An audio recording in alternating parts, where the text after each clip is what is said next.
আরে সুধানা কি হইছে? আসসালামু আলাইকুম বাবা। ওয়া আলাইকুম আসসালাম। তুমি চিল্লাচিল্লি করতেছো কেন? কি হয় নাই বলো?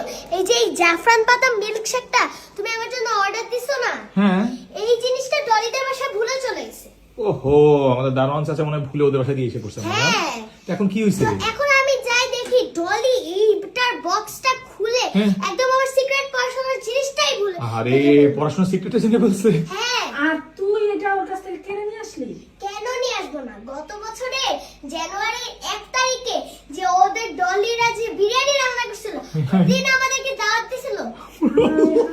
তুই এখনো ভুলস নাই? না। এই কথা তোর এখনো মনে আছে? কি এক অবস্থা? ইসমি বেগম, তোমার মেয়ে কিছুই ভুলবে না, কারণ সে নিয়মিত খায় এই জাফরান মিল্কশেক। এবং জাফরান বাদামের মিল্কশেকটা যারা খায় তাদের ক্ষেত্রে কি হয় জানো? তাদের মনোযোগটা অনেক বেশি বেড়ে যায়, স্মৃতিশক্তিটাও প্রখর হয়। আর তোমার মেয়ে যেহেতু নিয়মিত এই জাফরান বাদাম মিল্কশেক খায়, তাহলে তো তার মনোযোগ আর স্মৃতিশক্তি বাড়বেই। ঠিকই বলছো, বাড়ছে। কিন্তু একটা কথা বলি, এই যে খাঁটি ফুড সার্ভিস থেকে হ্যাঁ। তুমি আর একটা জাফরান বাদাম মিল্কশেক অর্ডার দাও, বুঝছো? কেন? আরে ডলির কাছ থেকে এটা কিনে নিয়ে আসছে। ও, ওর এটা মা বেশ ভালো কি কথা ভাববে বলছো। বলো? না, না, এটা না, তুমি ঠিকই আজকে বলছো। অর্ডার দিলে কালকেই তো পাওয়া যাবে, আমি হ্যাঁ। ওকে যাই দিয়ে আসবো। না, এটা ভালো বলছো।